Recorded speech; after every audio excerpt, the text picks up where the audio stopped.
Mortgage Q&A with AJ.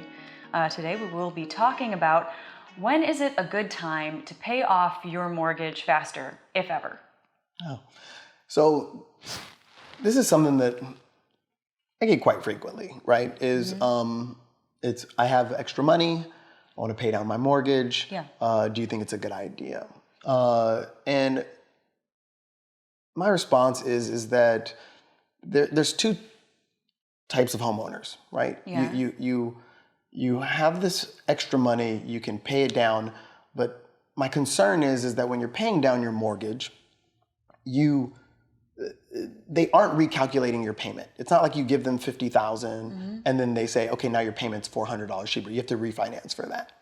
Right? Okay, so they don't. There's more steps involved. Right, exactly. You don't pay down your principal and all of a sudden your payment goes down. That's a refinance. I wouldn't have known that. Exactly. Yeah. So you can't send them a lump sum and then all of a sudden, I mean, you can do a modification, those kind of things, but normally if you just wired your bank $50,000 right now and paid your mortgage down from $450 to $400, they wouldn't give you a lower payment. Right? Of course they wouldn't. Exactly. So for me, when it comes to that, is my first questions are you going to live in this home for the rest of your life? Because I agree, a mortgage is over 30 years. That is a long time. When you calculate interest, if you buy a house with a loan amount of $400,000, you end up paying $600 and something thousand. How often does someone know where they'll be in 30 years or what they'll be doing or where they'll be living? That's my major concern is no one really knows that, right? Yeah. You end up getting raises, you end up having kids, so you change so much. And the one thing you're not in control of is equity gained. You have no idea what the appreciation is going to be in your home. You can guess, you can act like you do, but look at 2008. No one knew it was coming, right? And all of a sudden, their homes were upside down.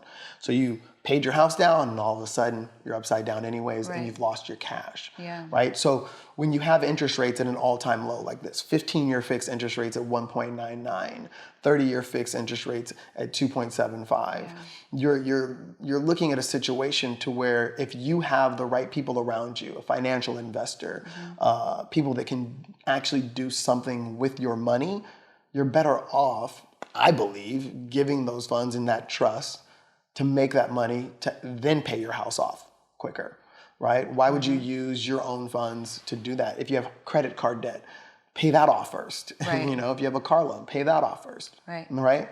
So those are things that I definitely sit down with my clients. I've had situations where clients went to a 15-year fix. All of a sudden, a wife lost their job. And now they're calling me saying, I need a 30-year fixed again. Can you do that? Do you have to refinance? You can. You would have to refinance to go back. You know, you'd end up going backwards, but you would refinance. So, you know, I have clients that call me and say, hey, I want a 20-year. Well, for me, 20-year interest rates and 30-year interest rates are normally the exact same rate. So to me, I would tell them, just take the 30-year because now at least you can control it. You can pay down extra when you want to pay your house off faster, or you don't when times are rough. If you refinance to a 30-year from being at a 15-year, you don't have to like retroactively pay back the interest that you weren't paying before, do you? No. When you're refinancing your property, if you have a 30-year loan, you want to go down to a 15, or do you say going backwards? Yeah, going backwards. Yeah, no, not at all. So when you're paying down on a 15-year, you're obviously paying, because the time period is half, right? You're paying it off in 15 years. You're paying more towards your principal. Right. So your balance is going down quicker. So now you're just starting with that balance. But your interest is lower as well. Yes. 15-year fixed rates are better than 30-year fixed rates. Right. And the reason they do that is because they know that you're going to be paying the home off quicker, and they want to give you incentive to do that, right? Okay. Right. Yeah. Oh. Now, the lender doesn't really want you on a 15-year because they want to make more interest over the life of the loan, right? If you were lending someone money, you'd rather make more money than less money. I mean, wouldn't it be in your best interest if you had the money to pay higher monthly costs at a 15-year fixed rate to pay the lower, and then if something came up, switch it so that you're paying the lower interest, paying more off the home, and then do people ever do this?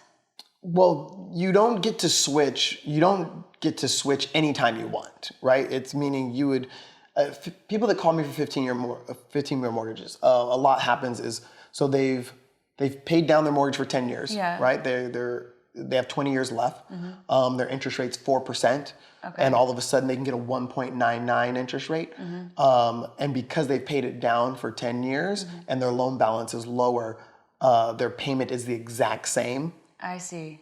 on the 15-year loan. So why would you not refinance to go to that 15-year mortgage? Right. But I've also had times where people say, I'm only going to be in this home for 5 more years, but I want to go to a 15-year. And for me, as an expert in this industry, I would tell you don't do that. Right. There's no reason to go to the 15 years, because you're leaving in 5. Right. What's the point? It might be a better option for you to just go to a 30-year, get the lower rate, have the lower payment, and save the cash and put it in your bank account. Right. Than you would paying down your balance. So can you give an example of the flip side of when it is a good time, like a situation or scenario that you had with a client where you're like, now is the time to pay this off faster? Yeah, I'm doing a loan right now on a refinance for a client where they owe $100,000. Their interest rate was 4.5%. They're going to do a 10-year mortgage, and they literally specifically answered all the questions. It's, are you going to live in this home for the rest of your life? Yes, this is my last home.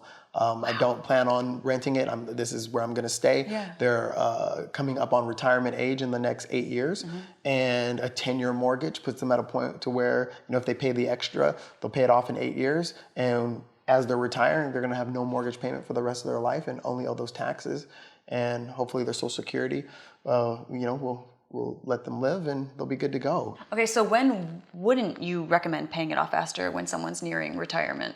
Yeah, a great example. So again, another client that I'm working with, they're coming up on retirement age. They only owe $100,000 on their mortgage, but what we call it is letting your home work for you, right? Okay. In this case, they're not in a situation where they're going to have the pension, where they have lots of liquid cash and that's going to be available to them. Right. But they do know that they're going to be getting Social Security, and that Social Security can cover the mortgage. So, what happens is like we talked about, you've refinanced your home or you purchased your home, you only owe 10 years left on it. But remember, your mortgage payment, because you owe $100,000, doesn't go back. You have to refinance to make your payment lower. Right. So before you financed $400,000, you've paid $300,000 down. You're now coming up on that retirement age, and you're going, my payment's $1,900 a month, but I only owe $100,000. So we refinance them into a 30-year mortgage. Their payment's $600 now, Nice. and now they can live in there. They know that they're going to live in there for the rest of their lives. And can afford 30 it. years is going to be fine, and it's affordable. Their Yeah. Social Security will take care of that for them and cover that cost. Oh, okay, that's a So great example. The biggest thing for me with mortgages is it's not about what your neighbor did. It's not about someone calling you and saying, well, I got this. It's Right. You have to use specifics. It's what your situation is, right? That you can be at the party drinking the wine and talking to everyone and Right. going, oh, I wish I did that. But you have to make it mold and fit into your box for Right, what so for what everybody's you do. different. Everyone is different. You have to And it's- punch in the numbers for every single person, and it's a different situation. Exactly. And the key is, again, getting back to a loan officer, someone that you trust, Right. that will break this down, that you feel comfortable telling your exact situation to, so they can walk you through and help that loan fit you. Okay, wow. All right, so we've covered retirees. Now, what about younger people? Do younger people come to you and they're like, I want to pay off my house quick. I want to save that money. Yeah, definitely, and that happens a lot, right? It's again going through the situation with them, seeing their income, Yeah. knowing that their income is going to do nothing but go up, right from there. So when they come in, they're adamant. They're saying, "Look, I want a 15-year loan. I know I'm going to be here Yeah. over the next 15 years. I want to set myself up for success. I want to pay this off as fast as possible, and I don't want the bank to get my interest."